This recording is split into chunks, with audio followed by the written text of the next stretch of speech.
7h, 9h, Europe 1 matin. 7h19 sur Europe 1, Dimitri Pavlenko. Connaissez l'éditorico, pardon, je vous présente. Bonjour Nicolas Bouzou. Bonjour Dimitri. C'est bien vous que je me tournais pour Bonjour, savoir Nicolas. si ce 1% logement, justement, c'était le bénéfice. C'est bien sur le bénéfice.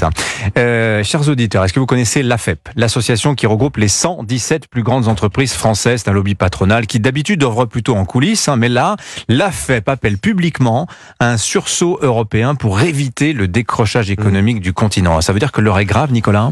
Écoutez, l'AFEP part d'un constat. Si vous regardez par exemple les projets d'investissement dans le monde, les nouvelles usines, par exemple, 54% vont vers l'Asie, 28% vont vers l'Amérique du Nord et seulement 10% vont vers l'Union européenne. Et ce qui explique la note de l'AFEP, c'est que ce chiffre veut dire que si on ne fait rien, la prospérité future de l'Union européenne est condamnée. C'est vrai, les investissements d'aujourd'hui, ce sont nos revenus de demain. Et l'AFEP demande du coup une réorientation des politiques européennes, je les cite, je cite la note, radicale pour un sursaut de compétitivité. Bon, l'AFEP c'est un lobby pro-entreprise. Est-ce que la réalité économique de l'Europe est si mauvaise que nous dit l'AFEP? Ah oui, je crois que l'AFEP a raison. Écoutez ce chiffre. En 1999, l'écart de PIB par habitant, qui lui-même finalement est une approximation du revenu par habitant, donc cet écart entre les États-Unis et l'Europe était de 11%. Aujourd'hui, il est de 33%. En fait, depuis la guerre en Ukraine... Les Américains sont 33% plus riches que les Européens. En moyenne, exactement. Et depuis la guerre en Ukraine, le PIB par habitant de l'Europe ne progresse plus. Alors, notre endettement public monte, mais pas les revenus.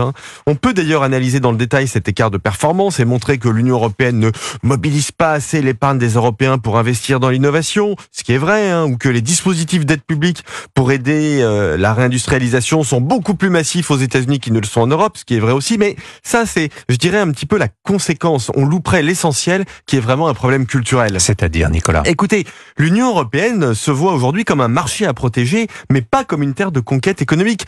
La logique du Green Deal, par exemple, cette grande réglementation écologique, c'est d'être le continent le plus réglementé en matière d'environnement. Mais la logique américaine, au contraire, c'est d'être le principal pays producteur de technologies de décarbonation pour les exporter dans le monde entier. Prenons aussi l'exemple de l'intelligence artificielle. Le premier acte politique concernant l'intelligence artificielle en Europe a été ce qu'on a appelé l'IA Act. C'est un acte de régulation très strict, unique au monde pour protéger les Européens des dangers de l'intelligence artificielle, par exemple en matière de liberté publique. Thierry Breton l'avait annoncé. Thierry Breton, c'est le commissaire en charge de ces sujets. Il l'a annoncé dans une sorte de cri de jouissance.